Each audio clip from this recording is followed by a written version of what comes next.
Thank you, Ken Corla. Taoiseach, we're halfway through committee stage on the new Freedom of Information legislation. Now, it is true that the new bill contains some meaningful reforms, but unfortunately, all of the potential good that this bill could do is going to be eradicated by changes to the fees regime. Now, Taoiseach, I believe that your government set out to do the right thing.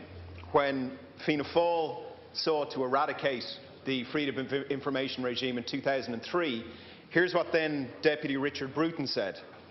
He said there would be a right to make requests without a fee up front, with a person only paying for the cost incurred by his or her request. In 2003, here's what then Deputy Pat Rabbitte said. It is abundantly clear that the fee is primarily intended to discourage requests being made in the first instance. In 2008, here's what then Deputy Alex White said. The presumption in any democratic society should be to make the information available. It is not good enough for a minister to point to the extraordinary cost or how onerous it is on us. Taoiseach, the proposed changes in this legislation are contrary to the position of the UN Human Rights Committee and the Council of Europe's Convention on Access to Official Documents. And international experts are no more ambiguous. Article 19, Taoiseach, is a human rights organisation that focuses on freedom of information, and they said they strongly oppose the current Irish policy as well as the pending bill before the Dáil to expand fees. They believe that it violates international law. A Canadian journalist and author, Cory Doctorow, said the following. Irish politicians have taken extraordinary measures to protect the state from the people finding out what it's up to. This is alarming on its face and would be bad news even if Ireland was a paragon of good governance and not a nation in economic meltdown. Question, please. Taoiseach, your government's new bill introduces a range of new charges and impediments. It retains the upfront fee of €15 for non-personal records. It contains a retrieval cost of €21 an hour. It introduces multiple fees for multifaceted requests. It introduces multiple fees for single requests that have to go to more one functional area. It retains a fee for internal appeal, and it retains a fee for appeal to the Information Commissioner. In short, Taoiseach, the legislation for freedom of information before the committee is going to make freedom of information more expensive. So my question to you is this. Why are you increasing costs for freedom of information when domestic experts and international experts are clear and unanimous on how bad that is, and when we have unparalleled information on how and why secrecy is bad in this state? Thank you. Thank you. Richard, we've had national experts and international experts available to us by the thousand on so many things. It's quite incredible. They've been out, telling us what was going to happen about the economy and all the matters related to Europe for a very long time. Sometimes experts themselves don't get it right either. Now, I think, Deputy Donnelly, the first point is correct here. Government and Minister Howlin has extended the remit of the Freedom of Information Act to a whole range of areas that were not covered before. I think that's welcome.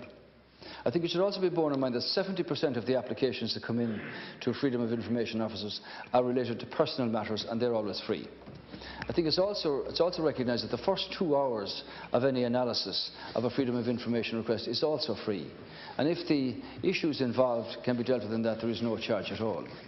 The position that I'm informed from many Freedom of Information officers is that a page comes in about an issue, and that it might contain 20 requests or 40 requests, which, if you like, on the basis of them being hidden behind the principle of one request, could take up a very great length of time on whoever has to deal with it in whatever department.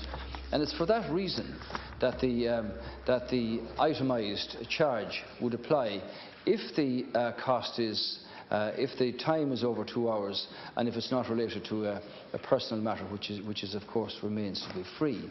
So I think I recall when I was over there, one of the deputies put in a request, I think, to deal with a justice matter, and the estimated cost of dealing with it was over 9,000, because it was a very complex case going back quite a number of years. So I think, Deputy Donnelly, people are fully entitled to send in their requests for freedom of information.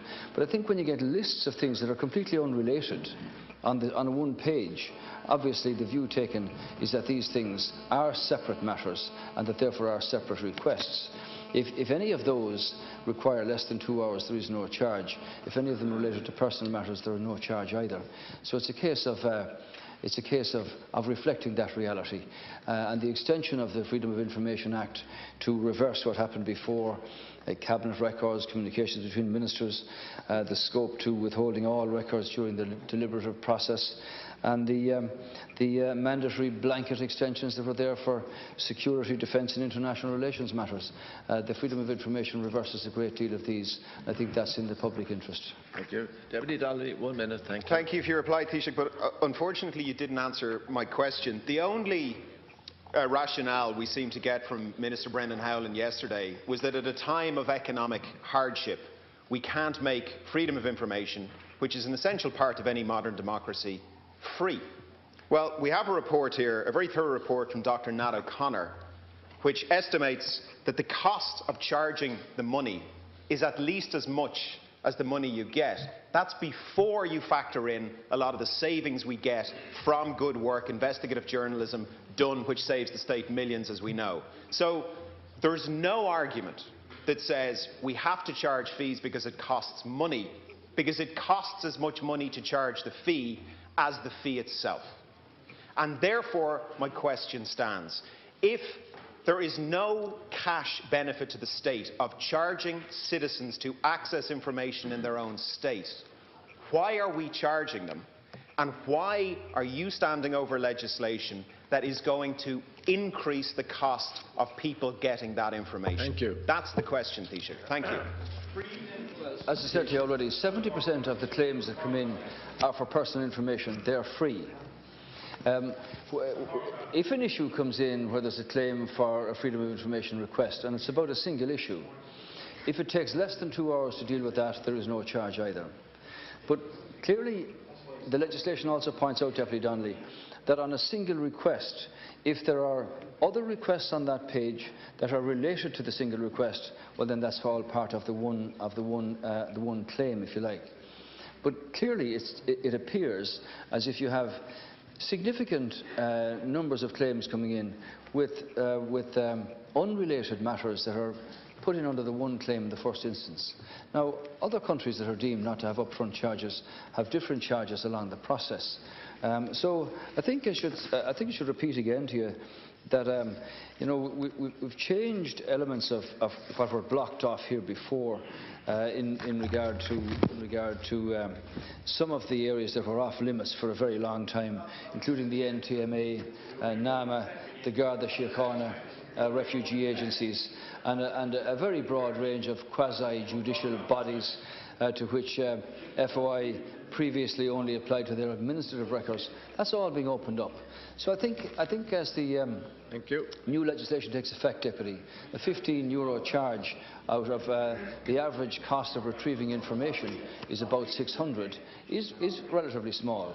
And I do think that when people are making their claims, that they focus on a single issue with related matters or a whole series of different issues. And it's for that reason, in extending the remit of the freedom of information, that the legislation is framed in the way that it is. Thank you. That completes leaders' questions for today.